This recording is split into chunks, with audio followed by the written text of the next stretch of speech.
मैं एक ब्राह्मण परिवार में पैदा हुआ जहाँ मेरे माता पिता भाई वगैरह सब छुआछूत मानते थे।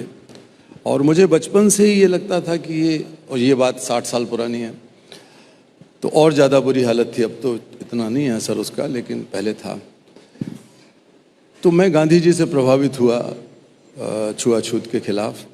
और जब मेरी उम्र 15 साल की थी तो मैंने कुछ नेताओं के भाषण सुने और बहुत बड़ी बड़ी बातें उन करते थे मेरे शहर विदिशा में। तो मेरे मन में आया कि एक भोज रखा जाए जिसमें जो मेहतरानी कहलाने वाली हमारी दलित माताएं हैं, बहनें हैं, वो खाना आके पकाएं। और ये नेता जो गांधीवादी हैं, गांधी जी की बात करते हैं, यही सबसे आगे रहेंगे, क्योंकि ये तो पहले से ही क्रांति कर चुके हैं। मेरे मन में था ये, मैं नहीं जानता था कि कितना बड़ा फ़र्क है उनके बोलने में और करने में।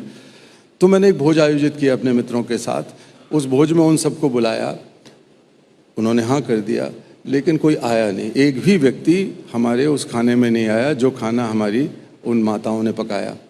बहुत दुख हुआ मुझे। गांधी जी की एक नए पार्क के सामने हमने एक बैठ के ये रखा था।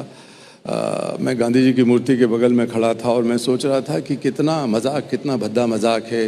गांधी जी के नाम पर बड़ी बड़ी बातें लोग करते हैं। ये बात अब सोचिए कि 50 साल पुरानी है। तो बहुत दुख में रोने लगा मैं। तभी और खिचड़ी बनी हुई रखी थी, बनाई हुई।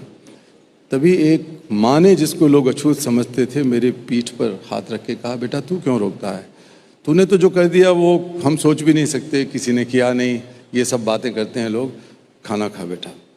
तो मैंने खाना उठा के खाया।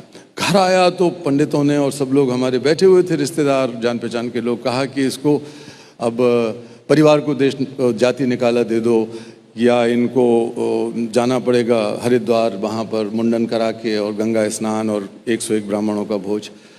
तो मैं और फ्यूरियस हो उठा, मुझे बहुत और गुस्सा आ गया। मैंने कहा मैं ये नहीं करूँगा, चाहे घर छोड़ दूँ। तो अंत में फैसला हुआ कि इस लड़के को एक अलग कमरा दे दो और ये अछूत की तरह रहेगा। तो मैं कई वर्षों तक वहाँ रहा, एक कमरे में अलग से। और मेरी माँ रोती थी जब वो बाहर से मुझे अंदर खाना डालती थी या पानी भेजती थी। लेकिन मैंने भी बहुत कठोरता से अपने दिल को मजबूत किया। और तब मैंने सोचा कि ये मुझे जाति से क्या निकालेंगे, मैं ही अपने जीवन से ये जाति पाति सांप्रदायिकता का ये सब छुआछूत जीवन भर के लिए निकाल देता हूँ। और उसकी सरल शुरुआत थी कि मैं अपना नाम बदल के और उपनाम रख लूँ नया। तो सत्यार्थी नाम मैंने रख लिया। क्या बात।